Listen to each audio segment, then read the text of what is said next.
These are probably easier to track. It's your decision when you wear it. Your implant, you have 24/7. But I don't want to be scared about someone tracking me and knowing exactly where I am. Anything that's connected to the internet is of interest to us. Chip implants is interesting for a few reasons. You can store data on them and you can use them to identify yourself. That also means that that data might be vulnerable.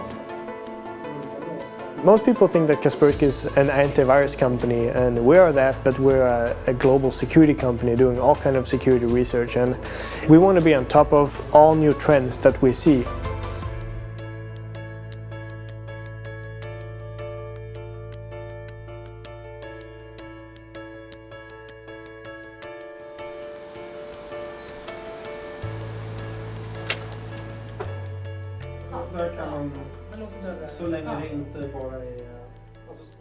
The people who get implants are people of all different ages and backgrounds, but what they have in common is that they are not afraid of technology. It is people who are curious about technology and are interested in learning how it can be used. It's practical reasons, because I'm clumsy and I forget my keys and my cards, and I travel a lot. I can never lose my keys, I can never lose my card. I have connected my RFID chip to the gym. It's a continuation of being a transhumanist, I guess, because I've been talking about becoming like a bionic for several years now. So when Hannes asked me if I wanted to get chips, I'm like, yeah, sure.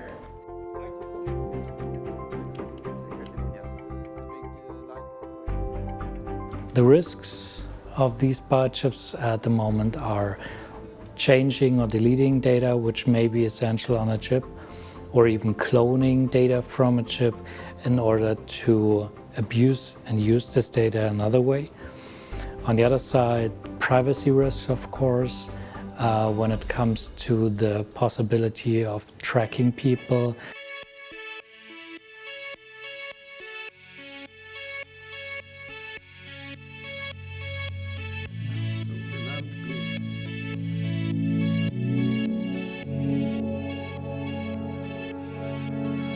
I've learned that I shouldn't put my secret passwords, for example, on my chip, because it is possible for other people to read it. You shouldn't have information on your chip that you wouldn't also be willing to have on your t-shirt and walk down the street. For myself, I don't have anything to hide. I am an open book. But for the one who wants to have a private life, I would be careful with getting a chip. There is always some kind of security problem, because nothing is 100% secure. So it's important to start quite early with new technologies.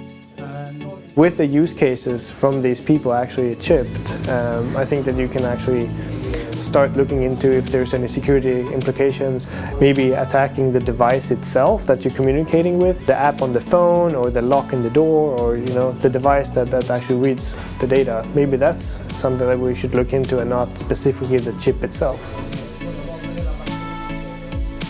The scope was very wide when we walked into this. Now we managed to narrow it down a little bit. Ultimately, we want to share those results with the community and maybe also with the wider audiences, so they know what those security implications are.